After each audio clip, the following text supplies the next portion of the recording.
Dès que je peux, j'y retourne, ça c'est clair. Bonjour à tous, je m'appelle Gaëlle, je suis conseillère voyage à l'agence de Epini et je vous emmène avec moi au Mexique.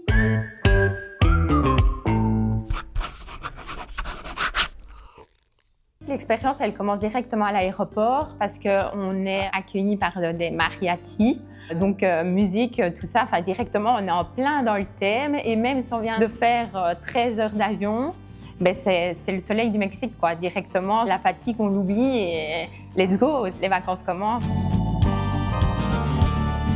Alors, il faut savoir que moi, je veux découvrir en fait toutes les merveilles du monde.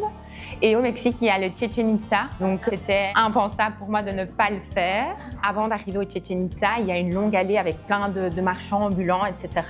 Et en fait, tu rentres dans le site et tu es nez à nez avec le Chichén Itzá. Et l'immensité qu'il a, c'est à couper le souffle. Donc, en fait, ce dont j'ai été agréablement surprise, c'est que je ne m'attendais pas à le voir là, à ce moment précis.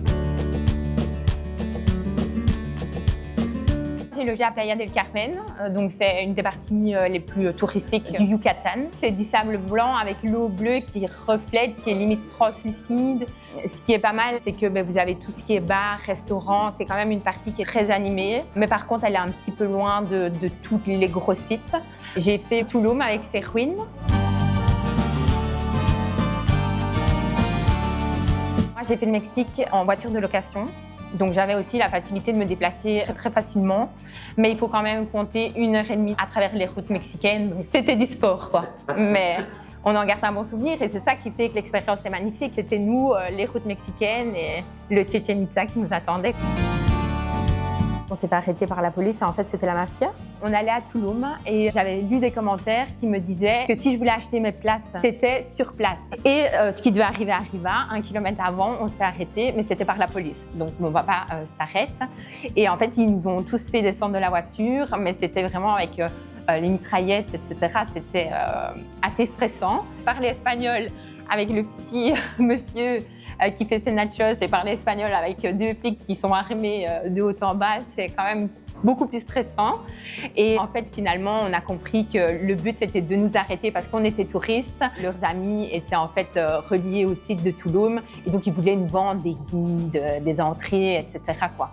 C'était la trappe touriste à plein nez, mais on n'est pas tombé dedans parce que j'étais préparée à ça. Ça fait partie de nos souvenirs du Mexique, quoi. J'ai déjà vendu le Mexique, même avant d'y aller.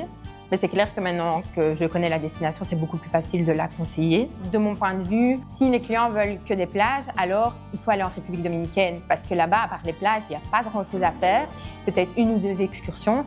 Mais le Mexique, je conseille vraiment de faire un circuit. Parce que comme je disais tout à l'heure, on peut perdre énormément de temps sur les routes. Donc c'est pour ça que moi, je conseille padolines et des hôtels dans différents coins du Mexique pour dire de voir un maximum de choses en un minimum de temps, quoi.